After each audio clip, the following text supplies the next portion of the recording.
Hey friends, this is the Mrs. Wolfie from our Half Acre Homestead, and today I'm going to make spiced crab apples.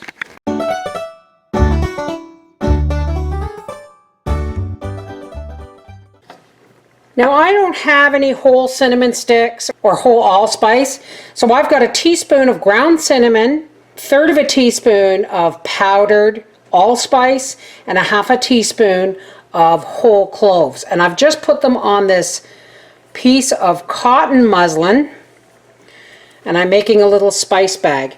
You really don't want to leave the spices in because they can get bitter over time. So we're just going to do it the old-fashioned way. Well, it would be more old-fashioned if my spices were whole. But we're going to do it the old-fashioned way, and we're just going to make a little spice bag because I'm only doing like 3 quarts. We're going to put that in our pot.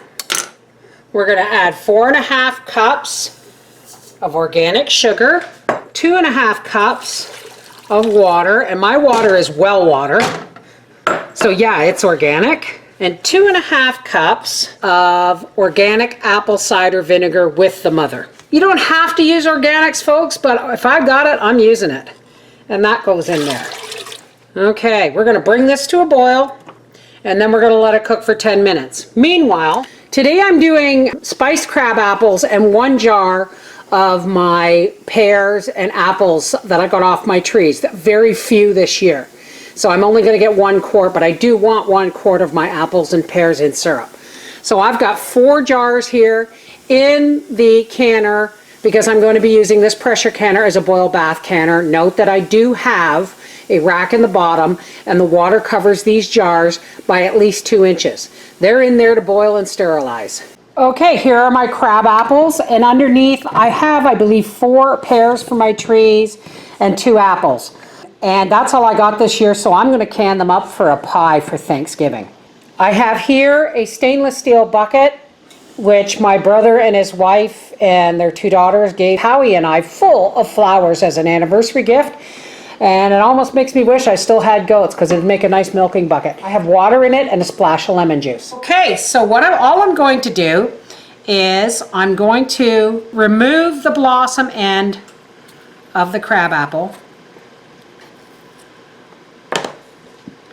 And I'm just going to take my skewer and I'm going to poke it all over. This serves 2 purposes. This helps, you can use a fork, but the skewer is sharper for me and I'm less apt to slip and hurt myself. This is to let the spices and the syrup into the apple, and it also helps prevent the apple skins from splitting while they're cooking in the syrup. Doesn't matter if you leave the stems on, just take the blossom ends off. So we'll visit while I'm doing this. I'm going to take the stems off anyway. I have only like 3 pears or 4 pears and 2 apples off my trees this year. I had like 5 apples on my trees, but I think deer got them, which is okay. I don't mind sharing, especially when there's so much this year. So I'm going to just can up 1 quart, and I'm going to do it in the canner with the spiced crab apples so that I don't have to can things twice for 1 jar, right?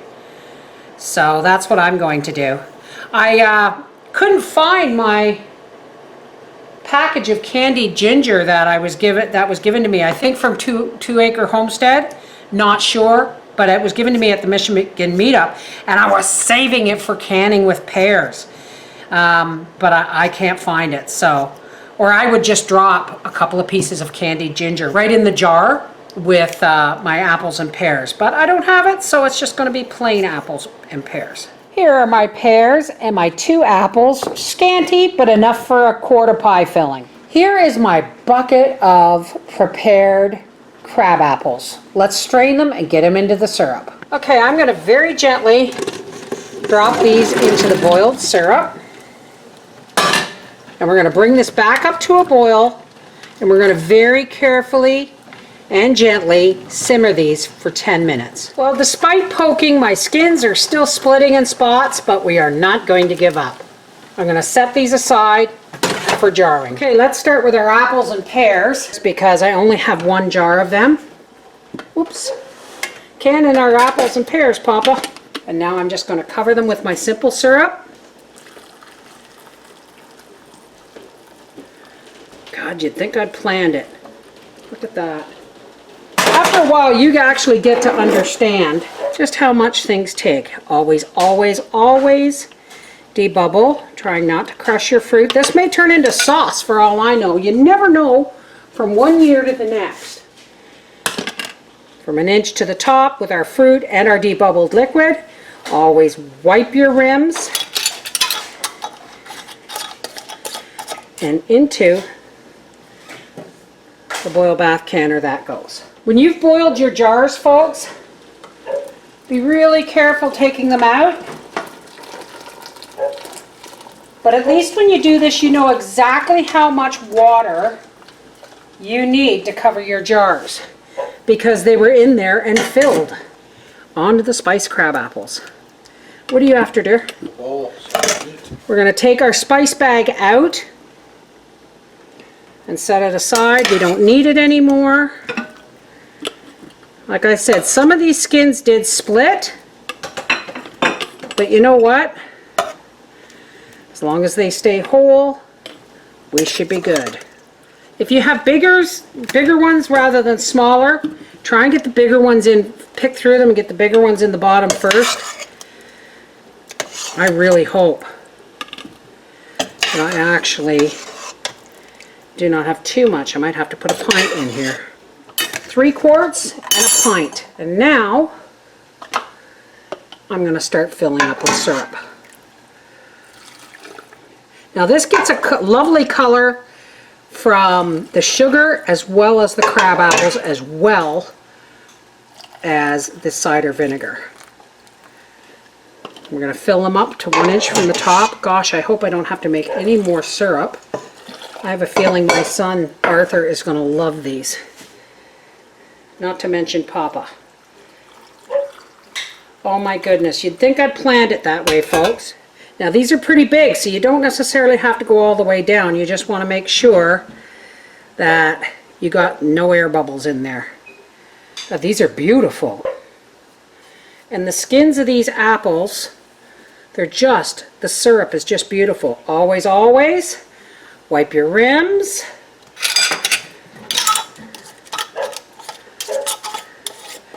And into the boil bath canner, these go with my apples and pears. Okay, I'm going to put a lid upside down on here just to keep the water from spilling all over the stove. And I'm going to process these for 20 minutes. So our spiced crab apples have been in here for 20 minutes, and now we're going to take them out and put them on a folded towel. So here we have 3 quarts and 1 pint of spiced crab apples. Aren't they beautiful? And 1 liter of pears and apples in simple syrup. If you don't have a whole lot to can, then pick similar foods that you have small amounts of and do them at the same time. Takes a little bit of organization, but it can be done, and you're not wasting your energy or your canner space. This is the Mrs. Wolfie from our half-acre homestead saying, yes, more for the pantry. Take care, God bless.